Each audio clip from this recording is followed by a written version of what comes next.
Anyway, let's hear it for the boys. Hey, and welcome to the Spitting Fire podcast. I have the boss man, Pastor Jahnig, with me this afternoon. Good afternoon, Pastor Dill. Hello, Dubsy. Good to have you here. Thanks for having me. It's an absolute pleasure. It's so good to be here. Spitting Fire. I love the name. Spitting Fire, yeah, it was a generic name. What's it all about? It's all about life, love, and lingering topics. I love it. i.e. the ones no one wants to talk about. Brilliant, Dubsy. So we're going to be tapping into a few of those over the next couple of weeks. Today's going to be a goodie though. We're chatting about what's worked, what hasn't worked, what we've learned, how we've grown, what we've kept, and what we've thrown. Love it. Poetry in motion. Poetry in motion. As we entered a pandemic, the greatest global obstacle since the Second World War in the 40s. That is crazy. Crazy thought. A craziest thought. And the amazing thing is simply this, that the Second World War was more unpredictable than the coronavirus pandemic down here in South Africa. We actually had a marginal time to prepare for it. Whether we did or whether we didn't, well, that's still to be seen, because you know what they say, the seeds of today are producing the seasons of the next. That's a good word, Dubsy. Love it. Yeah, you know, we're just trying and learning and growing and doing all the things we can. But I wanted to catch a moment with you this afternoon. I want to chat about pioneering. And we're going to chat a little bit about pioneering the online church space, something that we've worked on for a long period. We're actually thinking about leading into today. But I suppose you can use this in any form of pioneering. Yeah, hopefully it'll be encouraging for anyone listening. I think it will be. And there's three different aspects to this pioneering that we're chatting about today, especially the online church space: the cost, the critics, and the catalytic change. Wow. I'm excited for the conversation myself. Are you excited, Heath? Born ready. Born ready and excited. You know what they say? The bigger the lens, the bigger the project. That's right, Dubsy. And today is a big project. Today's a big project. So we're going to kick it off. 2015, we built Studio 3 in our facility. 2015 for just under R1 million. Yeah, look, you say that number and I get a slight migraine in my right eye. But at the time, you know what's funny about this story? At the time we built Studio 3, which for those of you listening and kind of tuning in now today, we were wanting to go and take everything we did here online. But not just a service online. We wanted to produce live worship. We wanted to have youth live. We wanted to do these kind of conversations. And Studio 3 was like seemingly the next big step. At the time, the budget was like 920,000 Rand. I mean, these days, it's more like 150 grand. It is. But that's the story. It is, and it's a crazy story because 2015, 900,000 Rand. You can only stream to one platform. We had to choose. That's right. So Facebook Live it was. And we had a massive engine driving a small ship. Yeah, that's a nice way of putting it. Yeah. I mean, that's the truth, right? Yeah. Real talk. Spitting fire. Spitting fire. Come on. But I think that's the truth. I mean, when we spent that 900, and I don't know if it was 20,000 Rand, I remember we raised some money and we spent what was in our bank to the point where we almost had nothing left. Some would have called it reckless. Yep. Now everyone's high-fiving us. But I mean, I think at the time when we put the investments in, we just believed that was what God had called us to. It was not necessarily this is where it's going. It was just like, this is what I think we should do. Yeah. So that was the starting point, I guess. It's amazing because there was no one else in the country doing it at that point. I think we were the first guys to have that set up. Yeah, it was pretty fresh, yeah. Partnered with some incredible companies around the country, guys like Black Magic. Yeah. Stage and Audio Works did incredible work for us at that point. And the incredible Nathan came in and did all the sound checks. Nathan has become a legend in our world. Nathan's amazing. That's true. What a good guy. It's a crazy though because tech was so expensive back then. Yeah. And I know Simon Wilkes, we chat to him quite often around what's happening, and you could probably get that same system now for around 300,000. Is that what it is? 300 grand? 1/3 of the price. 1/3 of the price we paid back then, and you get to stream, thanks to the guys at Living as One, you get to stream to 3 different platforms. Yeah, that's crazy. So right now on campus, we're going to YouTube, Facebook, and Link TV as well, all through the one platform. Yeah, and we could have done it for 1/3 of the price now than we did back then. Yeah, that's a good thought though, because you start now and you're starting. Yeah, but we started then, and although the number, and I think we might go into this in more depth, but at least we started. Yeah. So now we're a few years down the line. We have a little bit more momentum in what we're doing, even though it cost us so much back then. You know, so it's a trade-off. It is. It's incredible because that's the cost of pioneering. The reality is when you're putting your neck out, you're the first out there. When you're the one carrying everyone behind you, the reality is it costs you so much more financially that's it. than what you would like. in anything in life, actually. In fact, I remember the season when we spent the money. You've been on this journey since like day one, and you've always been a champion of the stuff we've chosen to do, the vision, if you like. So it's amazing when you have those courageous people around you going like, come on, Dill, let's do it. I can't see everything, but let's go. But the truth is not everyone was like that. Yep. And there were many, many naysayers, and now they're high-fiving all around. But at the time, it just felt like a few people that believed in the future, yeah. It's amazing because a lot of those guys that maybe weren't behind that vision pioneering moment in 2015 have been forced to do the same thing. Totally. So they've got to a point now where the pandemic has hit, and they've had to shift or change or translate whatever they're doing, whether it be in corporate or whether it be in the church life, to an online space. Yeah. And the nature of a pioneer is we started to get phone calls from those guys going, hey, how did you do it? Or how have you done it? Or how can you help us? Or how can we build? And that takes me on to the second point, which is obviously the critic. Yeah. And there's the amazing thing is that everyone has an opinion, whether it's good or bad. That's the truth. People have an opinion. And I suppose social media and online platforms have actually given the critic a voice that maybe they wouldn't have had. Yeah. So it's a crazy thing. And I just wanted to ask you the question: was Studio 3 well received by everyone? Yeah, well, like I mentioned, definitely not. No. In fact, here's the reality of it. I wish I could say most received it well, but the truth is most never. Yeah. Most questioned our intent, most questioned our motive, most questioned the way we spent our money, and I don't think it came from an impure heart, or I don't think they were intending to be negative in their approach, but they were just confused and concerned because they had never seen it done before, right? And this is the thing about pioneering. And I don't think we've pioneered everything. I think many of the things we've done, we've followed the pursuit of others. Yep. We've not always believed to reinvent the wheel, so to speak. But in this case, we were pioneering something pretty fresh in the country. And lots of people, in fact, you know the story, we get phone calls of people flying to our campus to come and like visit the studio. And I'm like, what about the rest of the campus? Yeah. Like, do you want to see the coffee shop? It's beautiful. Yeah, exactly. I want to give you the full tour. And they're like, can we just see your little studio? We've heard a lot about this. So it's interesting how that's caused conversation over the years to the point where now the conversation has flipped. Yep. So the critic has now become the one that needs us to speak into their life. And, I think that's just the nature of anyone. Great businesses pioneer. They criticize from a distance. They shouldn't be doing this. Apple was one of those. Steve Jobs is a classic. Yep. What are you doing? You shouldn't do this. This is never going to work. But he believed in something. And now, 8 out of 10 homes, certainly that I know of, would have an Apple computer or device somewhere in their lives. And I think as a church, what's been beautiful about this story is now, 5 years down the line, I'm a little bit fatigued, to be honest, of the 5 years of criticizing, if we just straight talk, right? Spitting fire. Spitting fire. The real stuff no one wants to talk about. Flames. Exactly. But if I'm honest, I think I've become fatigued over the years of some of that conversation, but I'm so encouraged that conversation, it always turns. It does. It always turns. And now we're in the place where we can actually be a blessing to some of the critics in a way that actually transitions and helps their world. So it's just the way the wheel turns, as they say, but it's a good moment for us as a church. It's funny, I almost want to say that the critic becomes cancelled. So good. So we actually have moments where you've pioneered, you've visioned, you've stepped out in faith, you've spent the money, you've counted the cost, you've been criticized.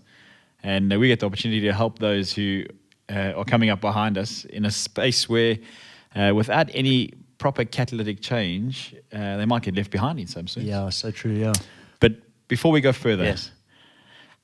I remember 2008, obviously we launched church. Not long after that, 2009, Sammy was employed, or early 2010. Sure. And a few months later, you employed Simon Wilkes. And Simon Wilkes was a young man with lots of hair. That's correct. In fact, I think we might even have a video to show people in the process we do. We do. That's going to be great. We'll definitely pop it in the podcast. But Simon Wilkes joined the staff team. He was your second staff member. Yeah, sure. And I know, again, the critics popped up and said, well, how can you employ someone who's going to look after the media space instead of employing someone else that was pastoral? Yeah. So it was obviously yourself that was full-time, Sammy that was looking after some money at the time and some just general operations of the church. Yeah. And then you employed Simon, who's going to be the media guy. Yeah. And little did he know what he would pioneer in the media space over a 10-year period with church. So true. I still remember when I first chatted to him, and he had studied, I think he studied like BCom something, like it wasn't media oriented, at Varsity College. And so when I employed him, I was like, bro, I need you to take our social media. I need you to lead the charge. At that stage, social media was like a thing, but not a thing. Yep. And Instagram wasn't around, and it was the early days of Facebook. And so he was like, cool, Dill, I'll figure it out. I mean, we still had a little handy cam. Like it was literally, I bought a Sanyo handy cam. I mean, no one even knows what Sanyo is. Lee, do you know what Sanyo is? Never heard of it. Do you know what a handy cam is? Okay. You do? There we go. That's impressive. Well, anyway, so we had a little handy cam, a little cream handy cam. And we used to record like messages and promo stuff, and Simon would like take that and try and package it. But he was literally learning what video meant from the moment he arrived. So not only did we employ someone in the media world, he had never done media. He never held a camera. No, but we believed in him. That's amazing, absolutely. People always came before product in Link Church, so that's a big deal. And that's a huge thought because obviously SAR working with some incredible organizations, a lot of them churches around the country. And as we've transitioned into this world of online, a lot of people now buying the 300,000 Rand equipment, putting it in their buildings, trying to get stuff online, but they're lacking the resource in people. Yeah, absolutely. So I love that thought of people before product. Yeah, invest in people. Invest in people first. Yeah. Because once you've got those guys on the ground, you can bring any product into your facility and project any message you would like to, but you need guys behind the camera with the heart to see it happen. Totally. I mean, I think it was Jim Collins who said a while back, he said, get the right people on the bus and then figure out where the bus is going. It was a slightly counterintuitive approach to hiring. Yep. And so for me, when I looked at SAR, I was like, I don't know what it is about him. I don't know if it's the way he sees the world, the lens with which he sees the world. He liked Kings of Leon. So to be honest, I had like a when there was a connection. You went on a trip with the boys. Yeah. He I forget the whole story. I'll spare you the details, but I got a free ticket. And we ended up in the Kings of Leon concert in the Coca-Cola Dome in Joburg. And but anyway, Simon and I had a shared passion for rock and roll and creativity and awesome film. And so it didn't really matter that he hadn't worked it out. His passion was enough to lead us. And so, we invested in the person, and he slowly figured out what it meant to make the product, That's amazing. Hey, if you are catching this podcast, I want to encourage you, invest in people. Get the right people on the bus, as Pastor Dill was saying, and then figure out where the bus is going. Get the right media guys in the room before you buy the equipment that's going to translate your message. Yeah, that's important actually, because a lot of guys, like you say, they're buying the equipment, and there's nothing quite like, I've done this before. I get so fired up. I buy something and I hold it and I look at it. The first camera I ever bought was like this. I bought a DSLR because I just wanted creativity to be a part of my life. Yeah. And it's the first time I ever had to manually set what a camera is trying to achieve, and I couldn't. It frustrated me. And I wasn't up for Google and YouTube and all that kind of stuff because it wasn't like my primary passion. Needless to say, I sold the camera. Yeah. And I think that's what's going to happen if people don't have the passionate people behind the equipment that's going to produce things. So this is a season to invest in tech, but before you buy the product, same story. Invest in the people. That's it. That's amazing. And you know what happens is you eventually lose hope in the tech. Yeah, exactly. So you get rid of it and you believe it's not doing what it's meant to do. Invest in people. In other words, get the right people on the bus. Absolutely. That is awesome. Okay, March 20th, 2020. President Cyril Ramaphosa. Second migraine I have now. Little twitch in the eye there. 2020, Cyril Ramaphosa bans large gatherings in South Africa because of the pandemic. And we had questions. What about the church? Where to from here? What you going to do? We didn't have all the answers. Yeah. Still don't have all the answers. But it's been a few years of trying to build this online space.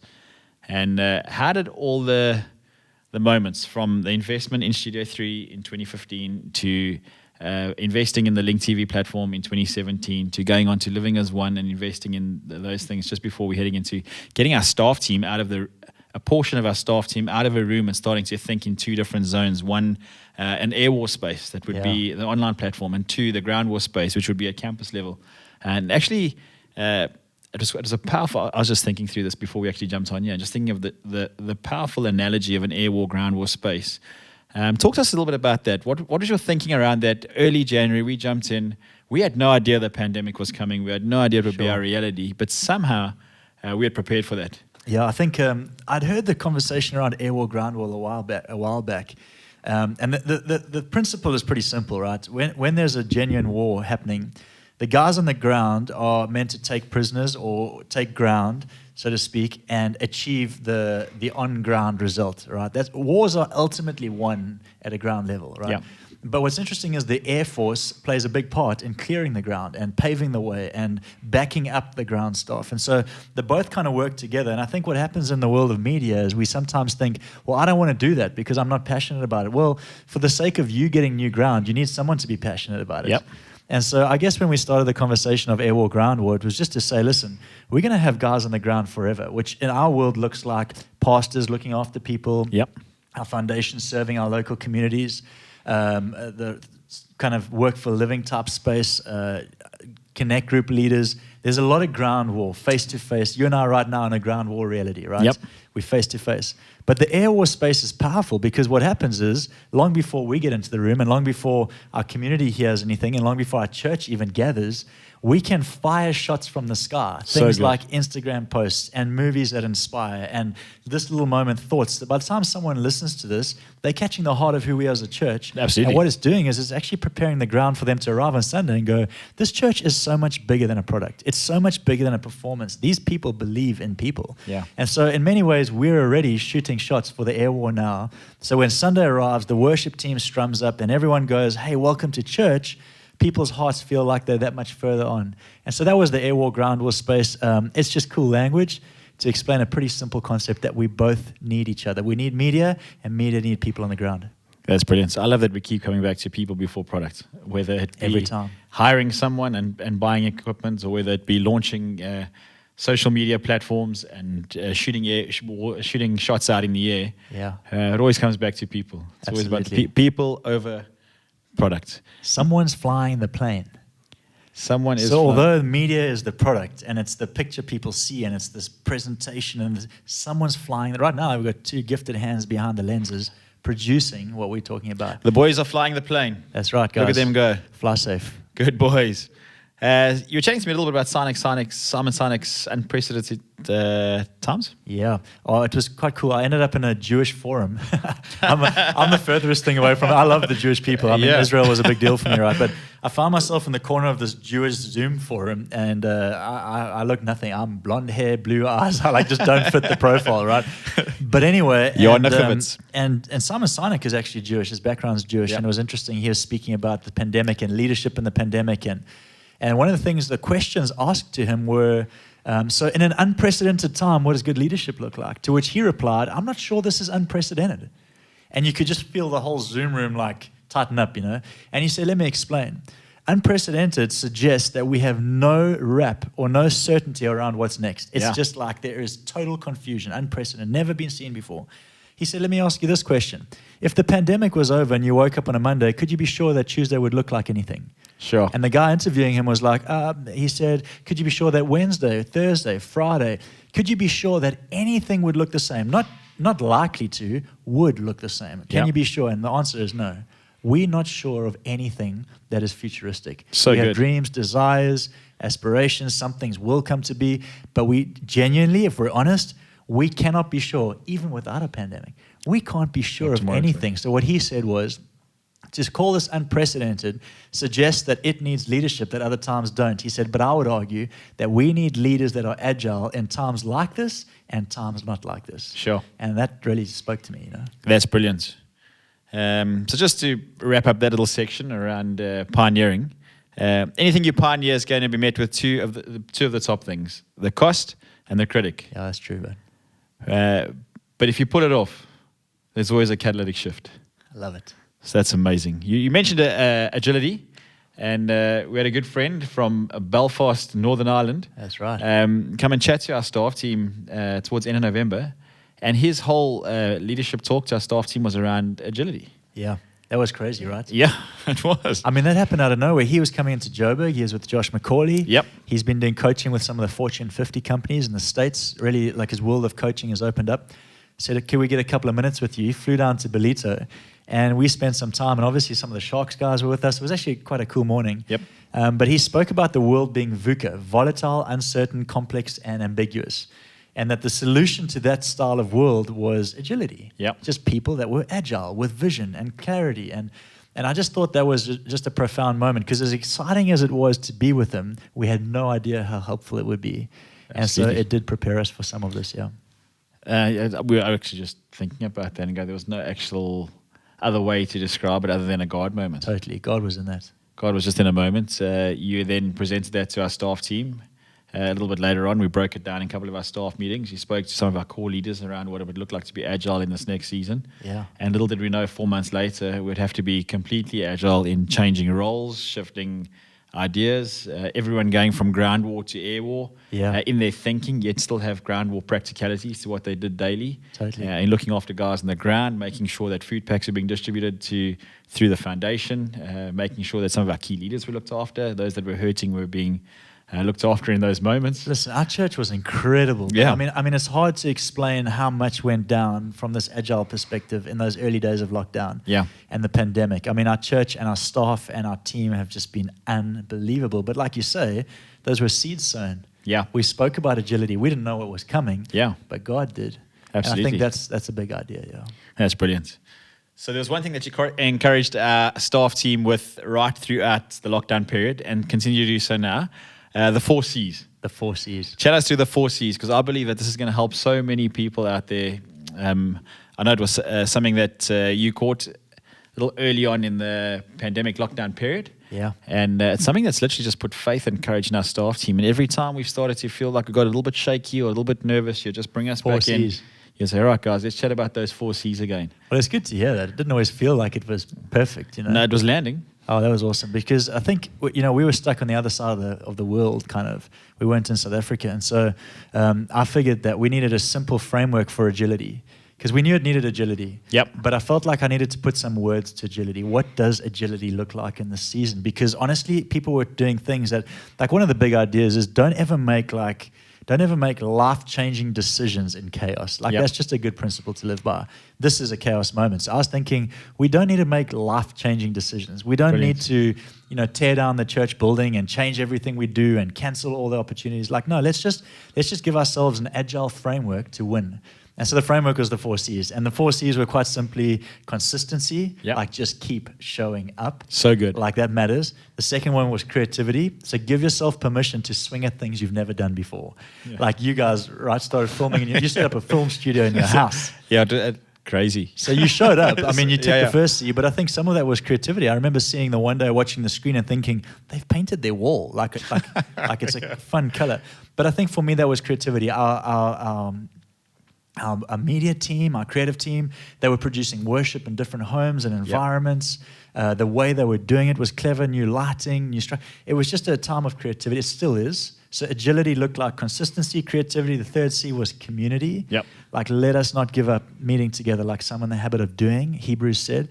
And so we just said, whether it's a Zoom, whether it's a phone call, whether it's a WhatsApp, let's stay connected. Brilliant. Make contact. That was the big thing, right? Yeah. And then the 4th C was the one that I think brings it all home. So courage. Courage. You got to have courage. You know what Stephen Furtick said once? This is so powerful. He said, the devil can rob you of your circumstance, but don't ever let him take your courage. Come on. The devil can play your circumstance. The devil can wreck your circumstance, but he cannot take your courage. That's yours to keep. Sure. And that's what comes from only heaven. And so I just feel like in this season, it was those 4 C's, landing in courage. Take heart, friends. We have a different spirit, and this will pass, and we will be better, and things will be learned, and things will be lost. But we will not lose our courage, even though the circumstance around us doesn't look like what we wanted, Now you're spitting fire. Spitting fire. Spitting fire. Honest conversations. All right, we chatted a little bit about putting lipstick on pigs. You're going to have to clarify that for Lee. Yeah, so a large number of organizations in this lockdown period have literally been putting lipsticks on pigs. And at the end of the day, they're still pigs. Which means? What he's trying to say is... So there's this Pastor. There's this simple idea that if you're not capturing a profound thought and then packaging that well in the way that you communicate it or brand it or whatever, then it's like putting lipstick on a pig, which is to say it's still a pig. It's still a pig, yeah. So the challenge with this whole thought was, and I love the language, it wasn't ours. I wish it was. Yeah. That's quite a cool thought, right? You liked it, eh? So the challenge with this is there's no point in trying to produce something that hasn't got some honest, deep, authentic, profound thought at the core of what it does. Yeah. That would be like trying to jump up and fire people up without knowing that God has a word for his church. That would be like trying to make a creative piece that shows what we're able to do with our lenses without it actually telling a story that changes anything. Brilliant. it's like a lipstick on a pig, you know. At the end of the day, it's still just a pig. It's still just a pig. So here's the encouragement. Here's the flip side, because the language can get people confused. But we sometimes still putting lipstick on pigs. True. And I think the flip side is give yourself permission to think great thoughts. Come on. Like give yourself permission to think great thoughts, whether it's business or marriage or family or like schooling. Like, let's be honest. Like everyone's like, what do we do? Where's it going? Yeah. Well, before you put lipstick on this thing, just think about what decisions you're going to make. You Good. know? And I think that's anything in life, business as well. Close this, change that, destroy that. And then make it look all good, the new thing. No, just before you do anything, think. Think about it. Think about what you're thinking about. That's a great line. I do love it. Alrighty, we haven't got much time left, so we're going to start wrapping up. This has been fun. I hope this is so helpful. good. Good. Yes, I've loved it.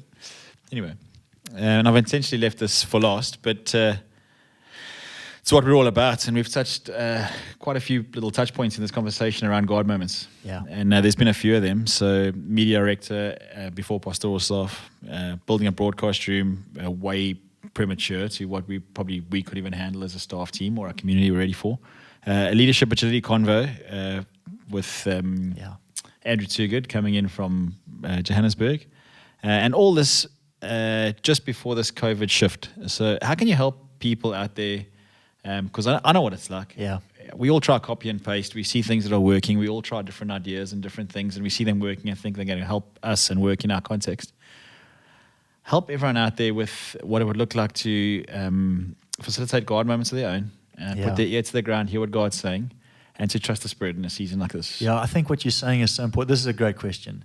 I think the 4 C's, if you look at creativity and you look at courage, those 2 things connect to what you're trying to say now. Yeah. Show up, yes. Be community, yes. But when it comes to swinging at something new and the courage it takes to do that, I think something has to be said in the middle of that, which is keep your ear to the ground. Yeah. And I don't think we've always got it right. There have been times we've got so excited about a project, we've just done it, only to realize that we kind of put some lipstick on something, you know, and only to realize that we hadn't actually come up with something that was genuine, authentic, and life-changing and transformative. So here's what I've learned is keep your ear to the ground. Like before you make a decision, before you try something new, put your ear to the ground. Like what we didn't know in January was that our ear was to the ground on this idea of agility. And all it was us trying to feel like, what's coming up? What's going on? So here's what I'd encourage people with. Like trust the God voice. Yep. Trust the God voice. Like God speaks to his people. And no, it's not all audible. Like I wish it were. I've never heard the audible voice of God, if I'm honest. Me neither. One day I might. But for me, it's normally just like, I love that story of Elijah, I believe it's where it says, it wasn't in the earthquake and it wasn't in the fire, it was in the still whisper. Yep. And I think, listen to the whisper. Like listen to, the one scripture says, listen to the wind words, which is to say, like, put your ear to the ground, listen to what God's trying to say. Don't get caught up in telling people what you think he said. Just first, like, here, is it? Like, is that what God's saying? Like for our families, God speaks differently. You know, why would I want to copy the moves you're making? I got different children. Why would you want to copy my moves? And so we can learn from each other. But I would say to everybody, like, trust the wind words. Like, try and hear what it is God's saying to you, and then be courageous about it. And so we were courageous about starting a sound studio against all odds. Yep. Didn't make sense, but it was the wind word. Come on. Courageous about talking agility. Didn't make sense. Wind word. And so I just encourage people, keep your ear to the ground. Go with your guts. If God's saying something to you, check it out. Test the waters. But trust it. Very good. Thank you. Absolutely love that. So as you pioneer, as you move forward, we are going to trust that you are going to put your ear to the ground, see what God's saying to you, whether it be in individual capacity, whether it be in church life, whether it be corporate or in business. Put your ear to the ground. Trust what he's saying. Yeah. And pioneer with courage. I love those 4 C's. Write those 4 C's down, put them on a wall, and keep revisiting them because they're going to help you through this season as you pioneer again. One more time. They are consistency, creativity, community, and courage. There are. Pastor Dill, this has been awesome. Thank you so Spitting much fire. for your time spitting fire. Thank you for joining us for the very first episode of Spitting Fire. Looking forward to episode 2 already. We'll catch you then.